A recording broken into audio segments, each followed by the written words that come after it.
Hi, this is Linda with Traveling Flamingo, and today I'm here to tell you everything you need to know about Toy Story Land. So this past summer we got to go and try the attractions and enjoy some of the food and watch those hilarious army men, and so I want to help you, give you all the information you need to know so that way you can plan your trip. So firstly, the location. Toy Story Land is located in Hollywood Studios. It's towards the back.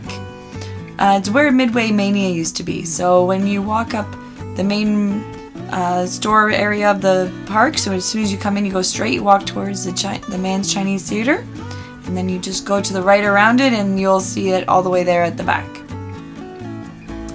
So the attractions they have, there are 3 rides. 2 of them are two of them are new and 1 of them is old. So the old one is the Toy Story Midway Mania. So that was the same one. If you've been there before, you've ridden that one. The new one is the Alien Swirling Saucers and Slinky Dog Dash. So if you've ever been to Disneyland, Alien Swirling Saucers is similar to Mater's Junkyard Jamboree. It's a fun ride. It's one that you can enjoy all ages, so the whole family can enjoy that one. And you get to see the aliens in the claw, so it's really well themed. It's a lot of fun. The Midway Mania has a new entrance, but the ride is the same, and a lot of the entertainment and stuff through the line is the exact same. It's just that you now enter through Toy Story Land. So Slinky Dog Dash has been compared to the Seven Dwarfs Mine Train. I know when I first tried Seven Dwarfs Mine Train, I was a little disappointed, and I really enjoyed Slinky Dog Dash. We found it was longer, it was a lot of fun. They have a pause in between, the ride itself, the carts are amazing, the little tail waggles up and down. They're really smart even when they have to do the overflow line, that you're watching the ride go by and there's Jessie, and I really enjoyed it. We would recommend using your Fast Pass for Slinky Dog Dash and booking as early as you can, like get up on that first day and book that Slinky Dog Dash. While we were there and it was over the summer, the lines for Alien Swirling Saucer were 30-40 minutes, not bad. Slinky Dog Dash did get up there, so we would recommend using your Fast Pass for Slinky Dog Dash. We rode it at the back, and our experience with that too is at the back it will be faster. There are a few more ups and downs, so if you're riding with younger kids, and it's some of their first rides, they do try and put the kids near the front. We found that looked to be how they were separating us. So when you're booking your Fast Passes, it's 60 days before your trip if you're staying on property, and you can book it at 7 a.m. Eastern Standard Time. So I know I got up and made sure I was at work and the computer was on and everything was working, so I could be on there right away, and the earliest I was able to book it was for 1 p.m.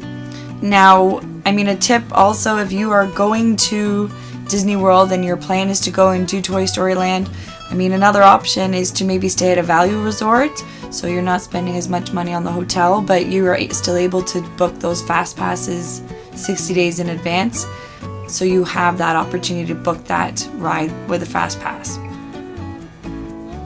So the food options, the main restaurant is Woody's Lunchbox. They do have some ice cream carts and popcorn stands around, but that is the main eating area. It's an outdoor eating area, and they have a breakfast menu until 10:30, and then they have a lunch dinner menu. There are some umbrellas for seating. Again, we were there in the summer. If you've ever been to Florida in the summer, it is extremely hot. You get rain every day, so you're really exposed to the elements there. And when we were there in the afternoon trying to get food, the lines were really long. There was absolutely no seating in there. So in terms of that experience, you may want to plan it. You may want to have your breakfast there if that's really where you want to sit and eat. We did try the s'more sandwich for breakfast, and I know the one that I got, since I've been seeing other pictures online. I love marshmallow, and it did not have the amount of marshmallow I was expecting, so it was really just like a Nutella sandwich for me, but it was nice. So if you're having it, if I would have it again, but I would ask for extra marshmallow because I love marshmallows. And then later on we tried the strawberry tart and the Mystic Portal Punch, and I really enjoyed the strawberry tart. It was amazing. It's like a fancy fresh Pop-Tart. It was extremely good. I would totally go back and have that again. The concept of it is that it's Andy's lunchbox, so it's really creative. They have lots of different food options. We'd love to go back and have some of their lunch and dinner options. We just ran out of time this trip, so I would definitely be visiting there again. But be aware that you are going to be outside in the elements, so if your family is feeling hot, you may want to take that and go somewhere where you can get a bit more shade or air conditioning. So in terms of the entertainment in Toy Story Land, they do have the characters out there for meet and greets. You know, there are figures of them, like the oversized figures of them that a lot of people also line up to take their pictures in front of. It's Woody as soon as you get in. And then there's Buzz there taking pictures and giving out high fives. Woody and Jessie were out all day.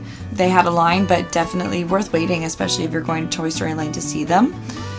They did a great job incorporating other fun characters and elements coming around. The toy soldiers were out all the time, drumming and taking pictures and interacting with people, and it made it a lot of fun, and they're mic'd up and everything. It was really a fun atmosphere to be there, feeling like you're a toy in Andy's back garden. It was really there was a lot of entertainment and stuff to look at.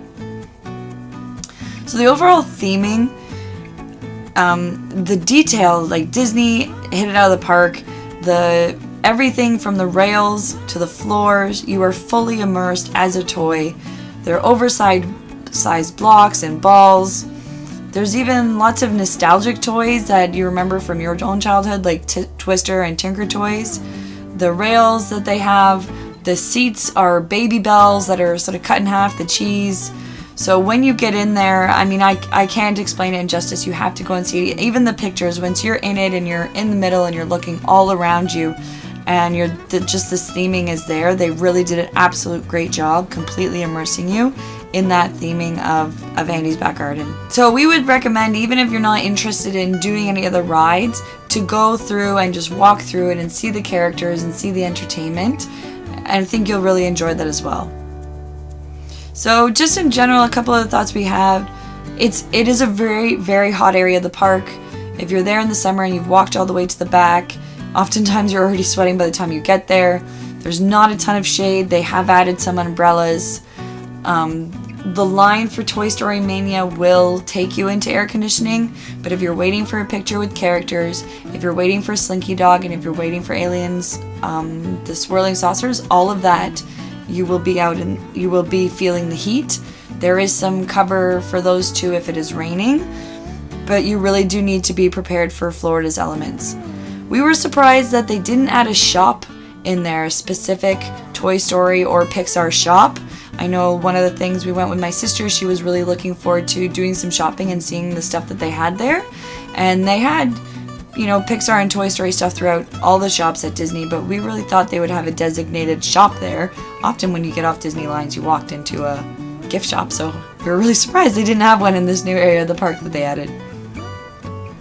So overall, we really enjoyed our experience there at Toy Story Land.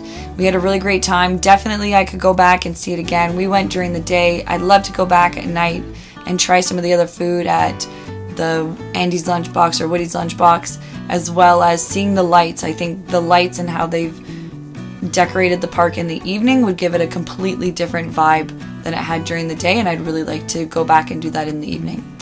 So if you have any other additional thoughts, or if you have any questions about anything else in Toy Story Land, please make sure, leave that in the comments below. We will respond to that. And make sure you hit that subscribe and like button. Thanks very much for listening.